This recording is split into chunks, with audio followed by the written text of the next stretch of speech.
காலைல எழும்பி பல்லு தேய்ச்சியமோ இல்லையோ, மீன் டேங்க பார்ப்பேன் வந்து. அதுதான் முதல் வேலை.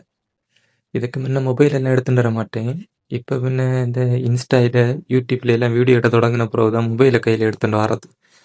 இல்லாட்டு காலத்தை அப்படியே எழுப்பி வாரது, ப்ரெஸ்ஸில் கோல்கெட் எடுத்துட்டு ப்ரெஸ்ஸு அதுக்கு பாட்டுக்கு ஒரு இடத்துல கிடக்கும். நான் மீன் டேங்க்ல கிடப்பேன். இதான் நடக்கும். இது என்னன்னா ஹைட்ரல்லா தெரியுமா? இதான் ஹைட்ரல்லா. ஹைட்ரல்லா பாசி. ஃபாக்ஸ் டெயில் எல்லாருக்குமே தெரியும், கப்பி கிராஸ் தெரியும்.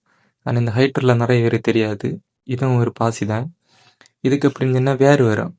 அந்த வேர் வந்து ஃபிஷ் டேங்கில் இருக்க அந்த வேஸ்ட் இருக்குல்ல, அந்த வேஸ்ட்டில் இது பண்ணி அந்த வேஸ்ட்லேருந்து அதுக்கு தேவையான சத்து, அதுக்கு என்னெல்லாம் தேவையோ அதை எடுத்து வளரும். ஆனால் இதுக்கு ஒரு தனி சிறப்பு என்னென்னு, அந்த வேர் இருக்குல்ல, அந்த வேரில் ஒரு மாதிரி ஸ்பாஞ்சு மாதிரி ஒரு இது இருக்கும். அதை வச்சு என்ன பண்ணுச்சுன்னா மீனுங்க வேஸ்ட்டு எல்லாமே ஒட்டி வச்சிருக்கும் அதுக்கு வேரோட சேர்த்து. நம்ம என்னதான் இது பண்ணாலும் இழவி வரவே செய்யாது. பற்றியல்ல எப்படி கஷ்டப்பட்டு இது பண்ணாதான் வரான். அது தண்ணியில் மிக்ஸ் பண்ணவே விடாது அந்த வேஸ்ட்டை. அந்த வலை மாதிரி இருக்க அந்த இதை அப்படியே ஒட்டி வச்சிருக்கோம். நான் என்ன டேங்கில் இது ரெண்டையுமே வச்சிருக்கேன். இது வந்து தரையிலண்டு குருத்து வளரும்.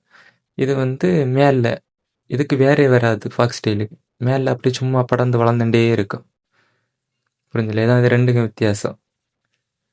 எப்படி இருக்கு ஃபாக்ஸ் டெயில்?